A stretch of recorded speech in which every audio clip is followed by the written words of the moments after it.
আজকে মঙ্গলবার, দোকান বন্ধ রাখে, মানে গলসি গ্রামের দোকান বন্ধ থাকে, তাই বসে পড়লাম কিছু একটা হাতের কাজ করে দেখাই। ওয়ালপট্টির বস্তাটা নিয়েই বসে পড়লাম। ঘরে ওয়ালপট্টি হয়েছিল, অনেকটা বেঁচে গেছিলো, তাই নিয়ে একটা কিছু কলাকারি করি, তাই আপনাদের সঙ্গে শেয়ার করছি। প্রথমে ট্রেটাতে তেল বুলিয়ে নিয়েছি, ওয়ালপট্টি গুলে নিয়েছি পরিমাণ মতন, আর ফেব্রিকের শিশিটা তার মধ্যে বসিয়ে দিয়েছি, আর একটা ছেদ রেখে দিয়েছি। রিলের যে খালি রিলগুলো হয় সেটা দিয়ে গেঁথে দিয়েছি। হাতটা ধুয়ে নিয়ে তারপরে ওয়ালপট্টি দিয়েই আবার পাতা করে নিচ্ছি।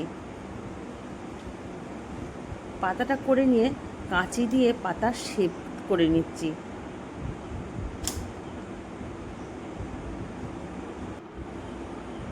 এইভাবে কানিকগুলো পাতা করে নিয়েছি, আর একটা ফুল বানাবো বলে ফুলটাও করে নিচ্ছি। অপরাজিতা ফুলের মতন একটা ফুল করছি, সেই জন্য পাপড়িগুলো তৈরি করছি। আর গাছের যে ডাঁটিটা হয় সেটাও একটা রিল করে নিচ্ছি।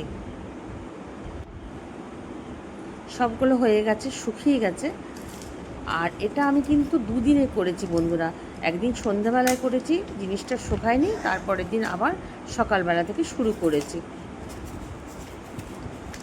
এটা সিরিজ কাগজ দিয়ে ঘষছিলাম, হচ্ছিল না, বেশ সমান পরিষ্কার হচ্ছিল না। তার জন্য একটা কাঁচি দিয়ে আবার ঘষতে বসলাম, সেটা পরে দেখাচ্ছি আপনাদেরকে। দিয়ে সমস্ত ওয়ালপট্টির ঘোলা দিয়ে এই যে পাপড়িগুলোকে একটার সঙ্গে একটা জুড়ে দিচ্ছি। আর এখানে যে ফেব্রিকের শিশিটা দিয়েছি সেটাতে একটুখানি এঁকে নিচ্ছি। যে যেমন পারে তেমনি আঁকবে। আমি একটু ছোট্ট ছোট্ট ফুল করে নিচ্ছি। এই যে কাঁচি দিয়ে ঘষেছি, তারপরে ভিডিওটা তখন আগে করা হয়নি। আর এর উপরে হলুদ রং করে দিচ্ছি।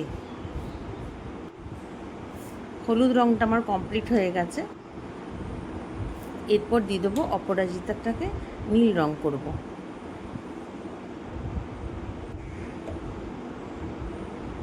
সম্পূর্ণ নীল রং হয়ে গেছে।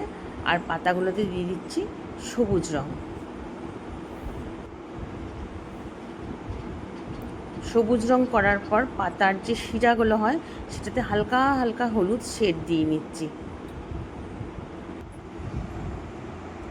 প্রথমে অপরাজিতা নীল করেছিলাম বলে ভালো লাগছিল না, তার সঙ্গে একটু সাদা মিশিয়ে করেছি। কেমন লাগছে বলুন।